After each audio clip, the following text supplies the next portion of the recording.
A wise physician, skilled our wounds to heal, is more than armies to the commonweal. Pope's Iliad. This is a strange tale, Sir Thomas, said the sick monarch, when he had heard the report of the trusty Baron of Gilsland. Art thou sure this Scottish man is a tall man and true? I cannot say, my lord, replied the jealous borderer. I live a little too near the Scots to gather much truth among them, having found them ever fair and false. But this man's bearing is that of a true man, were he a devil as well as a Scot, that I must needs say for him in conscience. And for his carriage as a knight, how sayest thou, De Vaux? Demanded the king. It is your majesty's business more than mine to note men's bearings, and I warrant you have noted the manner in which this man of the leopard hath borne himself. He hath been full well spoken of. And justly, Thomas, said the king. We have ourselves witnessed him. It is indeed our purpose in placing ourselves ever in the front of battle, to see how our liegemen and followers acquit themselves, and not from a desire to accumulate vainglory to ourselves, as some have supposed. We know the vanity of the praise of man, which is but a vapor, and buckle on our armor for other purposes than to win it. De Vaux was alarmed when he heard the king make a declaration so inconsistent with his nature, and believed at first that nothing short of the approach of death could have brought him to speak in depreciating terms of military renown, which was the very breath of his nostrils. But recollecting he had met the royal confessor in the outer pavilion, he was shrewd enough to place this temporary self-abasement to the effect of the reverend man's lesson, and suffered the king to proceed without reply. Yes, continued Richard, I have indeed marked the manner in which this knight does his devoir. My leading staff were not worth a fool's bauble had he escaped my notice, and he had ere now tasted of our bounty, but that I have also marked his overweening and audacious presumption. My liege, said the Baron of Gilsland, observing the king's countenance change, I fear I have transgressed your pleasure in lending some countenance to his transgression. How, De Multon, thou, said the king, contracting his brows, and speaking in a tone of angry surprise. Thou countenance his insolence? It cannot be. Nay, your majesty will pardon me to remind you that I have by mine office right to grant liberty to men of gentle blood to keep them a hound or two within camp, just to cherish the noble art of venery, and besides, it were a sin to have maimed or harmed a thing so noble as this gentleman's dog. Has he, then, a dog so handsome? Said the king. A most perfect creature of heaven, said the Baron, who was an enthusiast in field sports of the noblest northern breed, deep in the chest, strong in the stern black color, and brindled on the breast and legs, not spotted with white, but just shaded into grey, strength to pull down a bull, swiftness to coat an antelope. The king laughed at his enthusiasm. Well, thou hast given him leave to keep the hound, so there is an end of it. Be not, however, liberal of your licenses among those knights adventurers who have no prince or leader to depend upon, they are ungovernable, and leave no game in Palestine. But to this piece of learned heathness, sayest thou the Scot met him in the desert? No, my liege, the Scot's tale runs thus. He was dispatched to the old hermit of Engaddi, of whom men talk so much. Steth in hell, said Richard, starting up. By whom dispatched, and for what? Who dared send anyone thither, when our queen was in the convent of Engaddi, upon her pilgrimage for our recovery? The council of the crusade sent him, my lord, answered the Baron de Vaux. For what purpose, he declined to account to me. I think it is scarce known in the camp that your royal consort is on a pilgrimage, and even the princes may not have been aware, as the queen has been sequestered from company since your love prohibited her attendance in case of infection. Well, it shall be looked into, said Richard. So this Scottish man, this envoy, met with a wandering physician at the grotto of Engaddi, ha? Not so, my liege, replied De Vaux.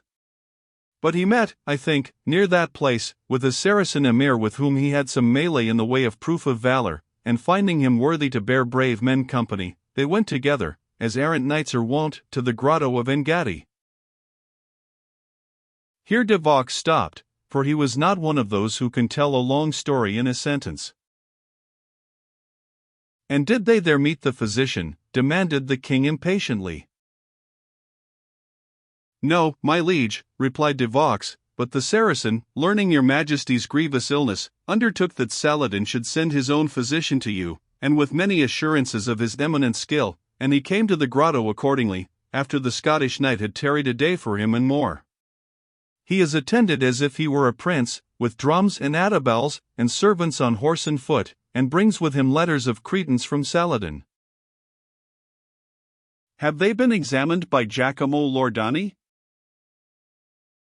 "I showed them to the interpreter ere bringing them hither, and behold their contents in English." Richard took a scroll, in which were inscribed these words, "The blessing of Allah and his prophet Muhammad, out upon the hound," said Richard, spitting in contempt, by way of interjection, "Saladin, king of kings, Saldan of Egypt and of Syria, the light and refuge of the earth, to the great Melek Rik, Richard of England, greeting. Whereas, we have been informed that the hand of sickness hath been heavy upon thee, our royal brother, and that thou hast with thee only such Nazarene and Jewish mediciners as work without the blessing of Allah and our holy prophet." Confusion on his head, again muttered the English monarch. "We have therefore sent to tend and wait upon thee at this time the physician to our own person, Adonbek el Hakim, before whose face the angel Azrael, the angel of death, spreads his wings and departs from the sick chamber, who knows the virtues of herbs and stones, the path of the sun, moon, and stars, and can save man from all that is not written on his forehead. And this we do, praying you heartily to honor and make use of his skill, not only that we may do service to thy worth and valor, which is the glory of all the nations of Frangistan, but that we may bring the controversy which is at present between us to an end, either by honorable agreement, or by open trial thereof with our weapons, in a fair field, seeing that it neither becomes thy place and courage to die the death of a slave who hath been overwrought by his taskmaster, nor befits it our fame that a brave adversary be snatched from our weapon by such a disease. And, therefore, may the holy—" "Hold, hold," said Richard, "I will have no more of his dog of a prophet. It makes me sick to think the valiant and worthy Soldan should believe in a dead dog. Yes, I will see his physician. I will put myself into the charge of this Hakim. I will repay the noble Soldan his generosity. I will meet Saladin in the field, as he so worthily proposes, and he shall have no cause to term Richard of England ungrateful. I will strike him to the earth with my battle-axe. I will convert him to Holy Church with such blows as he has rarely endured. He shall recant his errors before my good cross-handled sword, and I will have him baptized on the battlefield, from my own helmet, though the cleansing waters were mixed with the blood of us both. Haste, De Vaux, why dost thou delay a conclusion so pleasing? Fetch the Hakim hither." "My lord," said the Baron, who perhaps saw some accession of fever in this overflow of confidence, "bethink you, the Soldan is a pagan, and that you are his most formidable enemy. For which reason he is the more bound to do me service in this matter, lest a paltry fever end the quarrel betwixt two such kings. I tell thee he loves me as I love him, as noble adversaries ever love each other. By my honor, it were sin to doubt his good faith. Nevertheless, my lord, it were well to wait the issue of these medicines upon the Scottish squire," said the Lord of Gilsland. "My own life depends upon it, for worthy were I to die like a dog did I proceed rashly in this matter, and make shipwreck of the weal of Christendom. I never knew thee before hesitate for fear of life," said Richard upbraidingly. "Nor would I now, my liege," replied the stout-hearted Baron, "save that yours lies at pledge as well as my own."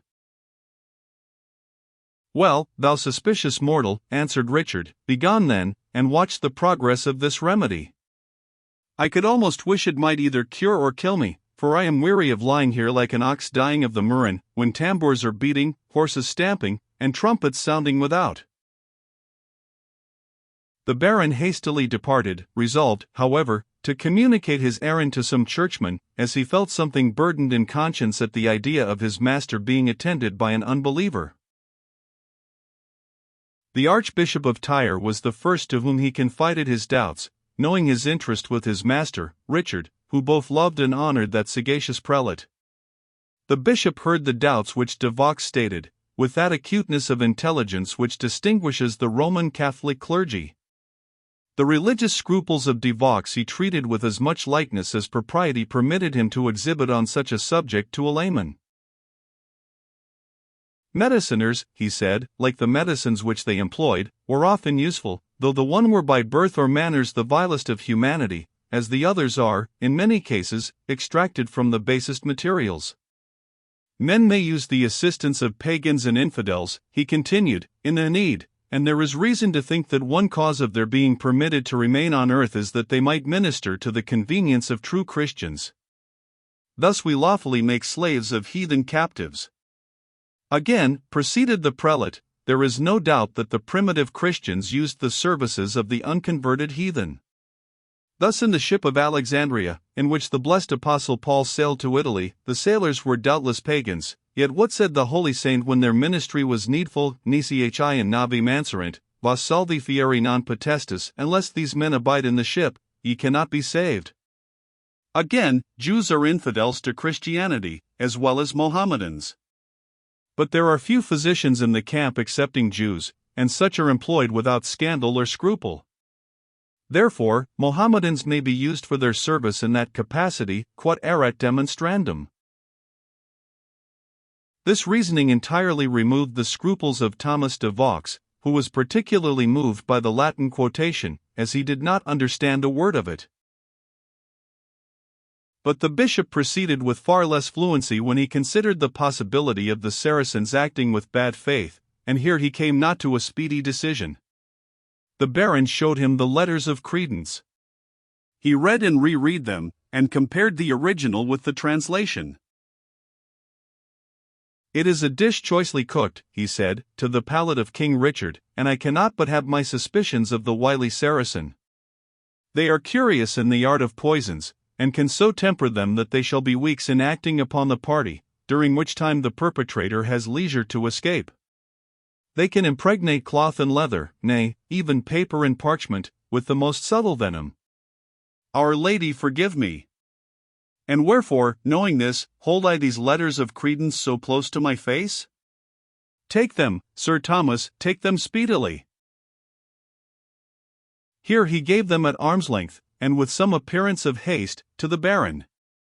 But come, my lord de Vaux, he continued, wend we to the tent of this sick squire, where we shall learn whether this Hakim hath really the art of curing which he professeth, ere we consider whether there be safety in permitting him to exercise his art upon King Richard. Yet, hold.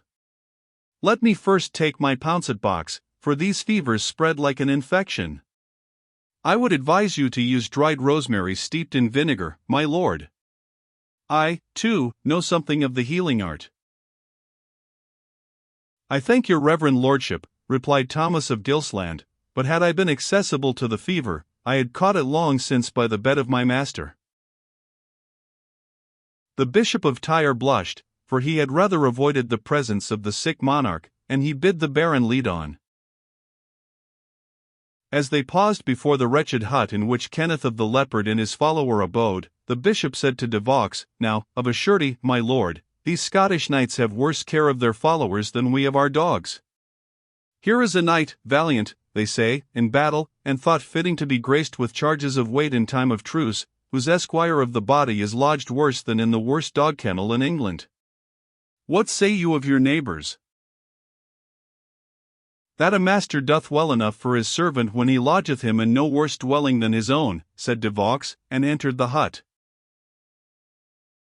The bishop followed, not without evident reluctance, for though he lacked not courage in some respects, yet it was tempered with a strong and lively regard for his own safety.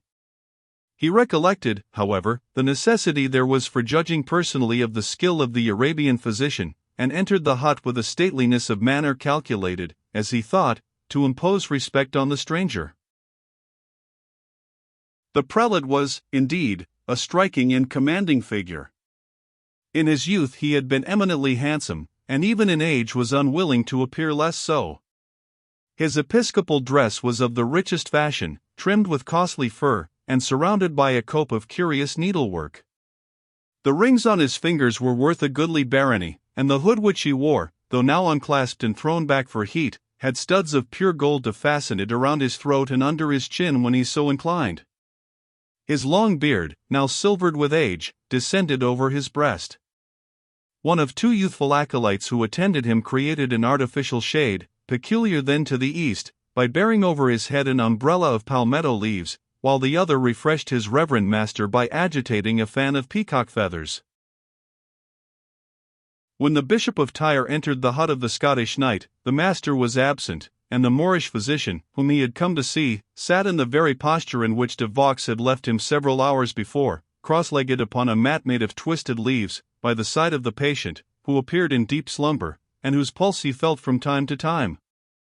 The bishop remained standing before him in silence for 2 or 3 minutes, as if expecting some honorable salutation, or at least that the Saracen would seem struck with the dignity of his appearance. But Adonbec el-Hakim took no notice of him beyond a passing glance, and when the prelate at length saluted him in the lingua franca current in the country, he only replied by the ordinary Oriental greeting, "Salam alaikum, peace be with you." "Art thou a physician, infidel?" said the bishop, somewhat mortified at this cold reception. "I would speak with thee on that art." "If thou knewest aught of medicine," answered el-Hakim, "thou wouldst be aware that physicians hold no counsel or debate in the sick chamber of their patient. Here," he added, as the low growling of the staghound was heard from the inner hut, "even the dog might teach thee reason, Yulmat. His instinct teaches him to suppress his barking in the sick man's hearing. Come without the tent," said he, rising and leading the way, "if thou hast aught to say with me." Notwithstanding the plainness of the Saracen leech's dress, and his inferiority of size when contrasted with the tall prelate and gigantic English baron, there was something striking in his manner and countenance, which prevented the Bishop of Tyre from expressing strongly the displeasure he felt at this unceremonious rebuke. When without the hut, he gazed upon Adonbec in silence for several minutes before he could fix on the best manner to renew the conversation. No locks were seen under the high bonnet of the Arabian, which hid also part of a brow that seemed lofty and expanded, smooth, and free from wrinkles, as were his cheeks, where they were seen under the shade of his long beard. We have elsewhere noticed the piercing quality of his dark eyes. The prelate, struck with his apparent youth, at length broke a pause, which the other seemed in no haste to interrupt, by demanding of the Arabian how old he was. "The years of ordinary men," said the Saracen, "are counted by their wrinkles, those of sages by their studies. I dare not call myself older than 100 revolutions of the Hejira." Meaning that his attainments were those which might have been made in 100 years. The Baron of Gilsland, who took this for a literal assertion that he was a century old, looked doubtfully upon the prelate, who, though he better understood the meaning of el-Hakim, answered his glance by mysteriously shaking his head. He resumed an air of importance when he again authoritatively demanded what evidence Adonbec could produce of his medical proficiency. "Ye have the word of the mighty Saladin," said the sage, touching his cap in sign of reverence, a word which was never broken towards friend or foe. "What, Nazarene, wouldst thou demand more?" "I would have ocular proof of thy skill," said the Baron, "and without it thou approachest not to the couch of King Richard." "The praise of the physician," said the Arabian, "is in the recovery of his patient. Behold this sergeant, whose blood has been dried up by the fever which has whitened your camp with skeletons, and against which the art of your Nazarene leeches hath been like a silken doublet against a lance of steel. Look at his fingers and arms, wasted like the claws and shanks of the crane. Death had this morning his clutch on him, but had Azrael been on one side of the couch, I being on the other, his soul should not have been left from his body. Disturb me not with further questions, but await the critical minute, and behold in silent wonder the marvelous event." The physician had then recourse to his astrolabe, the oracle of Eastern science, and watching with grave precision until the precise time of the evening prayer had arrived, he sunk on his knees, with his face turned to Mecca, and recited the petitions which closed the Moslemah's day of toil. The bishop and the English baron looked on each other, meanwhile, with symptoms of contempt and indignation, but neither judged it fit to interrupt el-Hakim in his devotions, unholy as they considered them to be.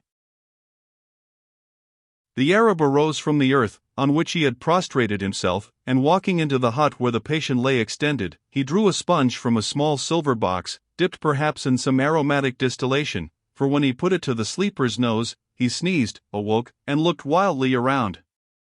He was a ghastly spectacle as he sat up almost naked on his couch, the bones and cartilages as visible through the surface of his skin as if they had never been clothed with flesh. His face was long, and furrowed with wrinkles, but his eye, though it wandered at first, became gradually more settled.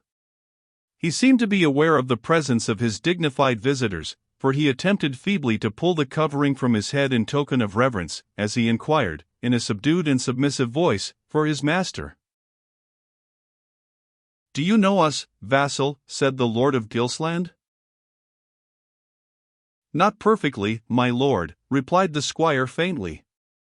"My sleep has been long and full of dreams. Yet I know that you are a great English lord, as seemeth by the Red Cross, and this a holy prelate, whose blessing I crave on me a poor sinner." "Thou hast it, benedictio Domini Saiti vobiscum," said the prelate, making the sign of the cross, but without approaching nearer to the patient's bed. "Your eyes witness," said the Arabian, "the fever hath been subdued. He speaks with calmness and recollection, his pulse beats composedly as yours, try its pulsations yourself." The prelate declined the experiment, but Thomas of Gilsland, more determined on making the trial, did so, and satisfied himself that the fever was indeed gone. "This is most wonderful," said the knight, looking to the bishop, "the man is assuredly cured. I must conduct this mediciner presently to King Richard's tent. What thinks your reverence?" "Stay, let me finish one cure ere I commence another," said the Arab. "I will pass with you when I have given my patient the second cup of this most holy elixir." So saying, he pulled out a silver cup, and filling it with water from a gourd which stood by the bedside, he next drew forth a small silken bag made of network, twisted with silver, the contents of which the bystanders could not discover, and immersing it in the cup, continued to watch it in silence during the space of 5 minutes. It seemed to the spectators as if some effervescence took place during the operation, but if so, it instantly subsided. "Drink," said the physician to the sick man, "sleep, and awaken free from malady. And with this simple seeming draught thou wilt undertake to cure a monarch," said the Bishop of Tyre. "I have cured a beggar, as you may behold," replied the sage. "Are the kings of Frangistan made of other clay than the meanest of their subjects?" "Let us have him presently to the king," said the Baron of Gilsland. "He hath shown that he possesses the secret which may restore his health. If he fails to exercise it, I will put himself past the power of medicine." As they were about to leave the hut, the sick man, raising his voice as much as his weakness permitted, exclaimed, "Reverend Father, noble knight, and you, kind leech, if you would have me sleep and recover, tell me in charity what has become of my dear master?" "He is upon a distant expedition, friend," replied the prelate, "on an honorable embassy, which may detain him for some days." "Nay," said the Baron of Gilsland, "why deceive the poor fellow, friend? Thy master has returned to the camp, and you will presently see him." The invalid held up, as if in thankfulness, his wasted hands to heaven, and resisting no longer the soporiferous operation of the elixir, sunk down in a gentle sleep. "You are a better physician than I, Sir Thomas," said the prelate. "A soothing falsehood is fitter for a sick-room than an unpleasing truth." "How mean you, my reverend lord?" said De Vaux hastily. "Think you I would tell a falsehood to save the lives of a dozen such as he?" "You said," replied the bishop, with manifest symptoms of alarm, "you said the esquire's master was returned, of the couchant leopard." "And he is returned," said De Vaux. "I spoke with him but a few hours since. This learned leech came in his company." "Holy Virgin! Why told you not of his return to me?" said the bishop, in evident perturbation. Did I not say that this same Knight of the Leopard had returned in company with the physician? I thought I had, replied De Vaux carelessly. But what signified his return to the skill of the physician, or the cure of his majesty? Much, Sir Thomas, it signified much, said the bishop, clenching his hands, pressing his foot against the earth, and giving signs of impatience, as if in an involuntary manner. But where can he be gone now, this same night? God be with us, here may be some fatal errors. Yonder surf in the outer space, said De Vaux, not without wonder at the bishop's emotion, can probably tell us whither his master has gone. The lad was summoned, and in a language nearly incomprehensible to them, gave them at length to understand that an officer had summoned his master to the royal tent some time before their arrival at that of his master. The anxiety of the bishop appeared to rise to the highest, and became evident to De Vaux, though neither an acute observer nor of a suspicious temper. But with his anxiety seemed to increase his wish to keep it subdued and unobserved. He took a hasty leave of De Vaux, who looked after him with astonishment, and after shrugging his shoulders in silent wonder, proceeded to conduct the Arabian physician to the tent of King Richard.